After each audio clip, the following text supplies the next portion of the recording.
Olá, boa tarde, boa noite. Hoje o tema será sobre trade marketing, dando continuidade aos episódios dentro da abordagem, das diferentes abordagens do marketing. Eu trouxe aqui o professor do Mackenzie, Gustavo Costa, que é especialista na área de trade marketing, que ele vai conversar comigo sobre as principais características, conceitos, aplicações e alguns exemplos do trade marketing. Então, Gustavo, antes de mais nada, obrigado por participar dessa entrevista. Boa noite. E já começando, nós estamos vivendo uma pandemia, uma situação atípica no Brasil e no mundo, evidentemente, e muitas empresas, principalmente as menores, mas também as maiores, estão fechando, com dificuldades em se manter, em se sustentar e com dificuldades em ações de marketing. Nesse sentido, eu pergunto para você, que é especialista na área, que tem trabalhado há muitos anos, o que é, primeiro, para contextualizar, o que é trade marketing? Uma palavra parece bonita, se parece... especificamente, qual é o conceito de trade marketing? Primeiro, boa noite, professor Félix, obrigado pelo convite.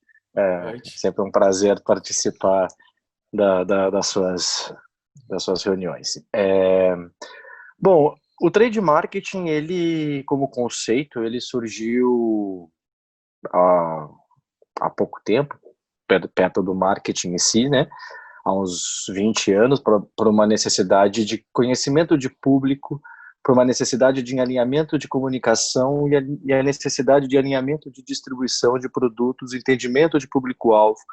E a Palmolive foi que foi a pioneira na época de introduzir dentro da sua organização a área de trade marketing, que é a visão do marketing com a visão de vendas, alinhadas no entendimento de como eu vou colocar o meu produto à disposição no meu varejo, entendendo todo o canal de distribuição, entendendo todas as etapas que acontecem até o produto sair de uma indústria e ir para o varejo.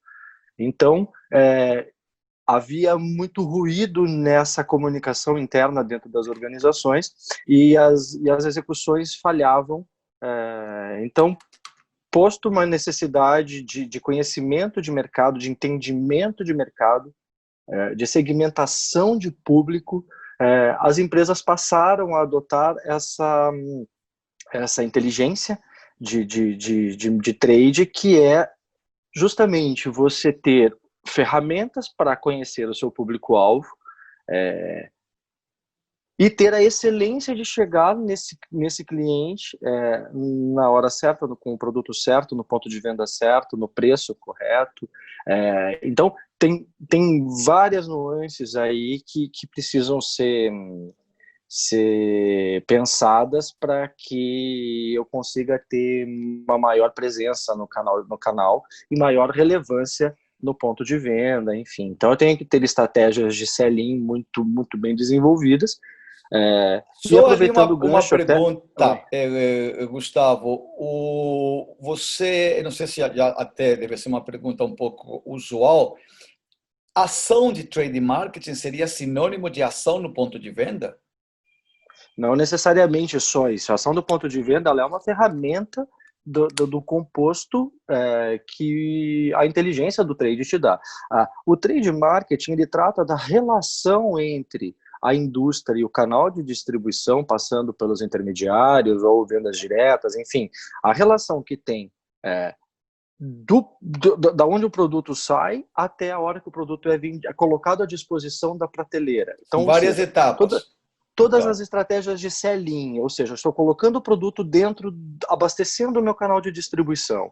Eu tenho que ter excelência nessa execução para ganhar vantagem competitiva. Então, eu preciso ter preços competitivos de transporte, porque às vezes o meu produto é um produto e eu não tenho transportador, eu preciso de uma transportadora ou de um distribuidor que com a equipe de venda dele eu vou entrar no mercado. Então, tem várias estratégias que as empresas criam para que ganhem competitividade estratégica. E o trade, ele vem justamente para trazer para essas empresas a informação do ponto de venda, o que está acontecendo no ponto de venda, E como tem que está a ter sincronia concorrência. entre as partes, então, é isso? Sem dúvida, sem dúvida. A ação do ponto de venda, ela é uma ferramenta que todas as indústrias utilizam para se relacionar com o dono do varejo, que afinal de contas é o trade dela, né?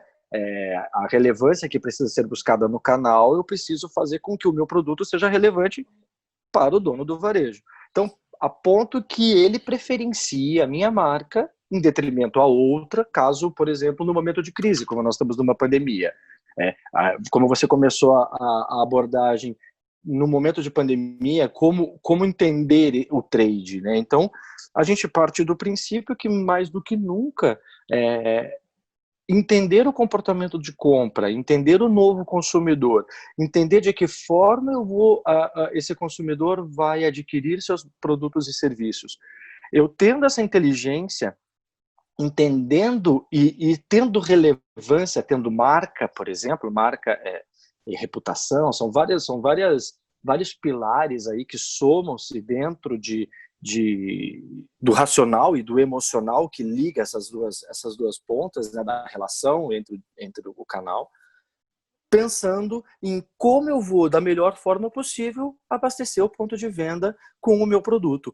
E tirando os outros, né? A ideia é essa, você E ganhar aí, share na gôndola. pegando o gancho, Gustavo, tem duas perguntas que para mim ficam um pouco complexa. Seria então essa sincronia entre as partes, entre os elos da cadeia, um grande desafio? Segundo, como durante a pandemia a gente está observando que as pessoas estão indo menos à rua. Então, a ação no ponto de venda tende a diminuir. E, na verdade, uma terceira questão, você falou da marca e da importância da marca. E se o produto não tiver uma marca consolidada? Então, são três questões aí que estão entrelaçadas que eu gostaria de saber de você. Eu acho que é assim, você tem situações N dentro do mercado. Você tem empresas que são excelências, que prezam por uma excelência de execução, são relevantes com suas marcas no ponto de venda, ou seja, o consumidor vai entrar dentro daquela padaria e vai pedir por determinada marca. Se essa marca não tivesse na gôndola, é muito provável que essa pessoa não compre outras coisas que estão dentro desse pacote. Então, quando você tem uma marca, é mais fácil. A gente brinca que quem tem marca sofre menos. E é verdade. Por quê? Porque a marca privilegia, mas são anos de construção. Mas quando você tem um produto que você não tem essa relevância, você tem que entender até que ponto o seu produto é comercial. Qual é o tamanho do seu mercado? O que você espera desse mercado e até que ponto você vai buscar? Dentro né, da rivalidade entre os concorrentes, né, que Porter fala muito, quem é você? Né? De que forma você é um concorrente que come pelas bordas, né? Você é um concorrente que se posiciona de uma forma que tem marca, mas tem por exemplo, uma refrigerante, por exemplo, você tem competitividade muito grande de Coca-Cola, excelência em execução, de trade, de distribuição, e você tem a Dolly, por exemplo, que é muito mais tímida e tem um posicionamento muito forte e tira um mercado gigantesco da própria Coca dentro desse posicionamento que ela está muito enraizada e muito forte. Então, tendo ou não tendo relevância global de marca, você precisa criar estratégias, evidentemente, que o seu produto seja um produto importante na prateleira, porque senão o próprio dono, o próprio varejista, não tem por que colocar o seu produto na prateleira se ele não tiver, pelo menos, o segmento certo, a padaria correta de estar colocado. Então, a partir do momento que essa empresa pode ser pequena ou grande, mas não tem uma marca consolidada, ela precisa realmente entender qual é o tamanho dela e como ela pode melhorar essa atração que ela com o dono do varejo e melhorar a sua comunicação de sellout, né? Porque a indústria precisa estar preocupada em abastecer o canal, né? Abastecer o ponto de venda para que as pessoas entrem, só que eu preciso fazer com que as pessoas entrem. A indústria não está só preocupada em estratégias sell-in, como eu falei, ela tem que estar preocupada com estratégias de sell-out. E aí vem o gancho que você falou sobre o ponto de venda, sobre a ação no ponto de venda. É dessa forma que eu incentivo os clientes a irem. Então eu faço promoção, eu faço incentivo, eu faço cartão fidelidade, milhagem, faço uma série de compostos promocionais e de relacionamento com o cliente final. E eu, como indústria, conduzo esse cliente para dentro do varejo, para que ele compre meu produto, e aí sim a máquina gira Um parêntese aí, Gustavo. Qual seria, para passar para os alunos ali, o conceito de sell-in e sell-out que você tem falado agora? Tá, estratégias de sell-in é tudo que a indústria precisa fazer. Aí eu estou falando muito mais de indústria, certo? Que são produtos que vendem para varejo. São todas as estratégias que a empresa precisa fazer para fazer com que o seu produto chegue no ponto de venda. Então você imagina que eu tenho uma empresa que tem N pontos de vendas espalhados no Brasil inteiro. Como que eu faço para estar dentro desses pontos de venda? Eu sou limitado em equipe de venda interna. Eu não posso dizer que só com a minha equipe interna, sei lá, de 200, 300 vendedores, que às vezes tem uma Sadia, uma JBL, eu não posso depender que só esses vendedores deem conta das regiões todas e das micro-regiões e dos mini-mercados. Então eu conto com distribuição, eu conto com distribuidores locais que têm capilaridade e conhecem regiões, às vezes regiões até difíceis de chegar, interior do Acre. Eu estou falando aí de coisas não tão simples às vezes, porque chegar nos grandes centros é fácil. Então você imagina como faz para, sei lá, para o sabonete Palmolive chegar lá a 300 quilômetros de Santarém, né, no meio do lago. Uhum. Então você tem distribuidores que fazem isso. Então você tem que criar dentro da sua empresa, na configuração do seu modelo de negócio, você tem que levar em conta que todos esses parceiros que vão fazer com que o seu produto chegue no ponto de venda, precisa fazer com que esse produto chegue num preço ideal.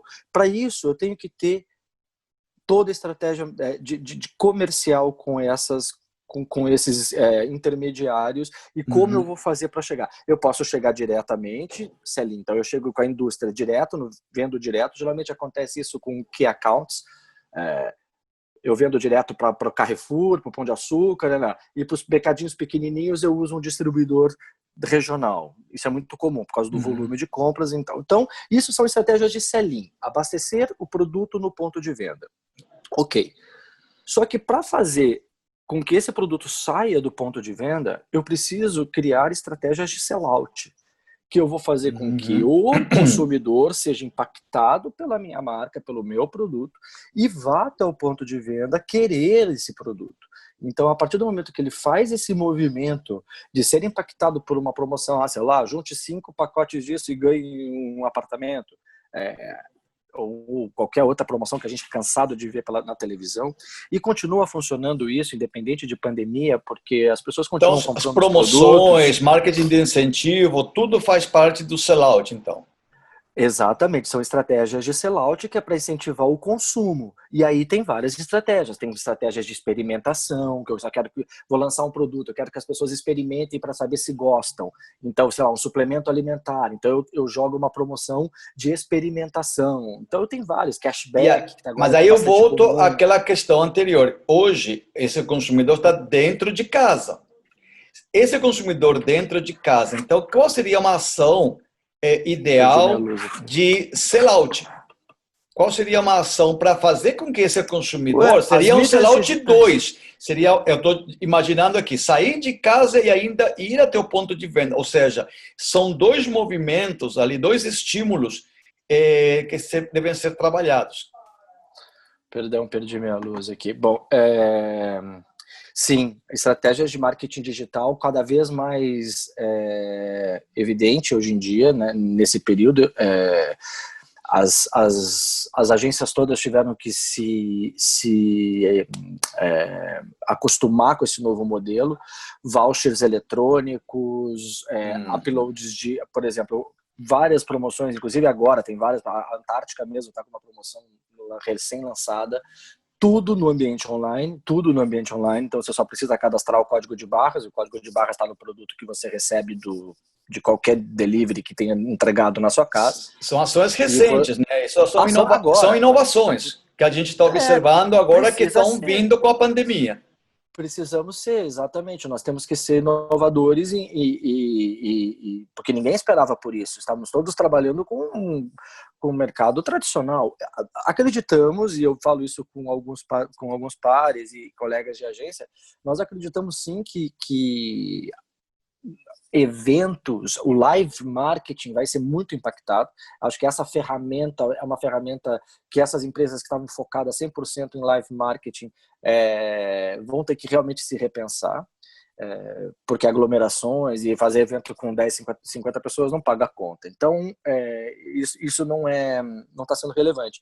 Mas as empresas sim estão ativando suas marcas, nós estamos trabalhando em briefing de promoções online, onde o cliente só tem que fazer upload, é tudo no ambiente digital, então não requer que o cliente, que o consumidor saia de casa, e as agências, né, nós como fornecedores tivemos que nos adaptar a esse novo cenário, a ter muita tecnologia, investir em tecnologia, para que a gente possa ser competitivo e entendendo como vai ser esse momento meio novo, né? Que a gente acredita que vai ser um momento de oportunidades para muita empresa. Muita empresa teve muita oportunidade estratégica agora, nesse momento. É só uma questão de qual lente você olha a situação. E aí, Gustavo, então, só para entrar no último bloco, eu queria que você comentasse alguns exemplos de aplicações, assim, que você tenha participado de marketing de incentivo, ações no ponto de venda, que tiveram impacto, se você lembrar de alguns números, algumas ações, claro, acho que seria interessante apresentar aqui.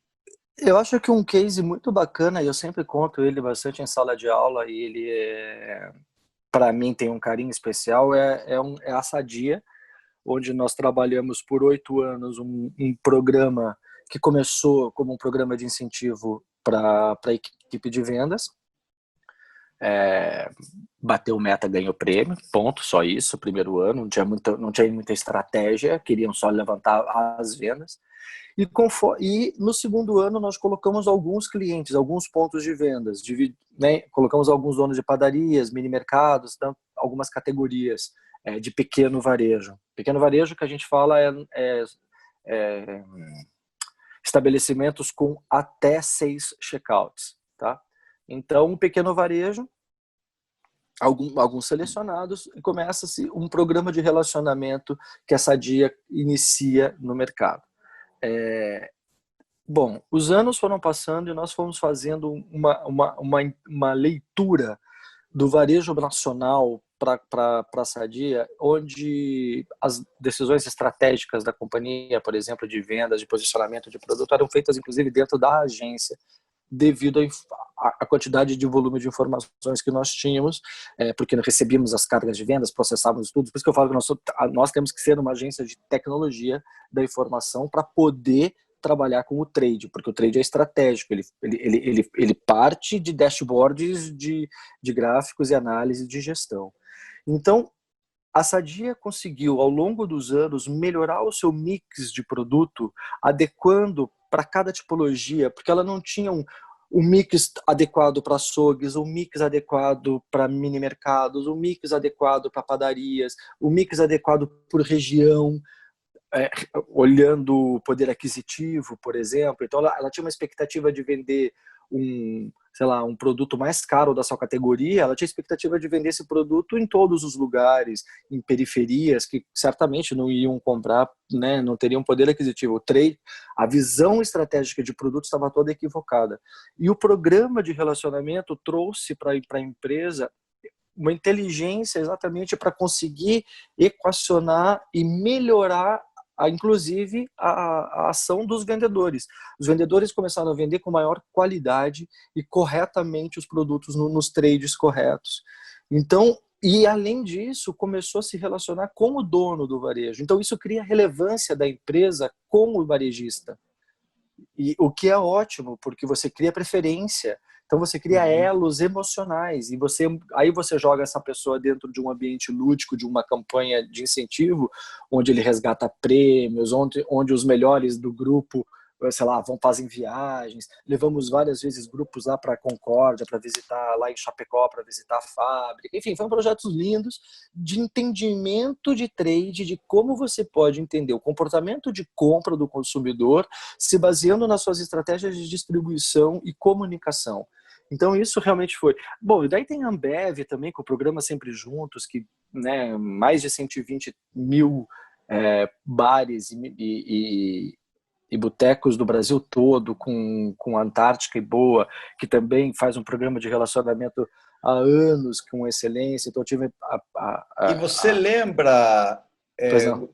Gustavo? Não, legal, esses dois exemplos, Sadia, Ambev, são empresas já estabelecidas, com marcas, com reputação. E você tem algum case de alguma empresa menor, uma marca não tão conhecida, ou até uma ação Sim, de marca? claro. A gente tem eu atendi um cliente por alguns anos, que eu gosto muito, chama-se Guarani. Ficam em Itu. Eles não parecem, eles parecem pequenos, mas não são, eles só não são conhecidos. Eles são conhecidos pelos tubetes de tintura, que antigamente se fazia tintura tie-dye, essas coisas caseiras. Eram essa empresa e hoje fazem costais para pulverizadores de alta pressão, para uso em pequenas agriculturas, para uso no combate a incêndio. Enfim, é uma empresa que tem um porte, mas ela não é conhecida. E a gente fez um trabalho junto com os representantes e junto com os canais de venda, de aproximação que ela virou durante uns 10 anos aí, líder no seu segmento de atuação, passando a concorrente, que é uma empresa multinacional. Então foi muito bacana também ajudar a Guarani nesse desenvolvimento que durou também aí uns 8 anos, porque essas coisas não acontecem rapidamente, né? São processos construídos. A gente fala que programas de trade não é um programa de um dia para o outro. O programa de trade ele é construído, né? Ele é uma plataforma que ela vai sendo evolutiva, né? E você vai entendendo e vai adequando o projeto. Muito bem, Gustavo. E para concluir, o que você tem a dizer primeiro, os profissionais das empresas que estão buscando um posicionamento agora na pandemia, tipo de alguma ação, e aos profissionais, aí tem alguns colegas, alunos que querem ingressar nesse ramo de atuação que é o trade marketing. Olha, eu acho, assim, é que eu sou suspeito para falar porque eu respiro isso há muitos anos, mas eu gosto muito da disciplina, justamente. A minha visão como agência, ela é mais plural porque eu tenho vários clientes e esses clientes me dão uma visão mais plural do mercado. Quando você é o cliente, você está dentro do seu segmento, então você fica muito enraizado no seu próprio mercado. O que também é legal, te dá aí uma excelência de inteligência na sua área. Uhum. É uma área que paga-se bem, é uma área que requer muito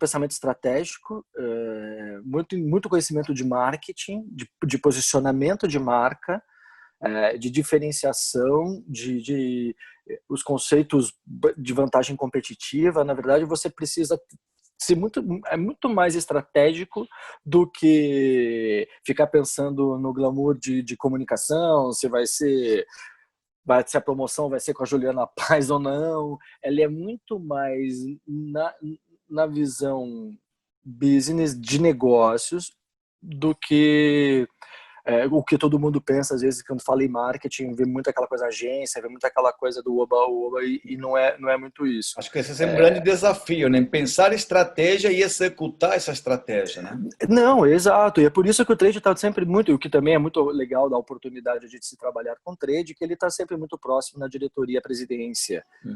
Ele senta no board. Então, isso é muito bacana porque coloca a pessoa em evidência dentro não é um departamento que você fica lá e esquecido no andar.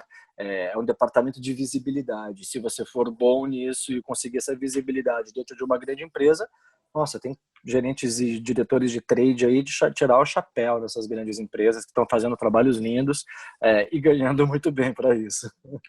Muito obrigado. Então, eu acho que com Imagina. essa entrevista a gente teve aqui uma noção do que é o trade marketing, que muitas vezes as pessoas perguntam e confundem, e ficou claro também, então, que ela é uma área, uma ciência, que ela trabalha com estratégia, trabalha com marketing, trabalha com a integração de vários atores dentro de uma cadeia, e principalmente nesse momento, na crise que a gente está passando, de como as empresas devem e podem trabalhar o trade marketing para buscar até uma alternativa, uma solução aos problemas que estão encontrando. Então, muito obrigado, professor Gustavo, e até a próxima, quando a gente pode abordar uns outros assuntos complementares com o trade marketing. Vai ser um prazer. Vai ser um prazer. Eu que agradeço, professor. Boa noite. Boa noite.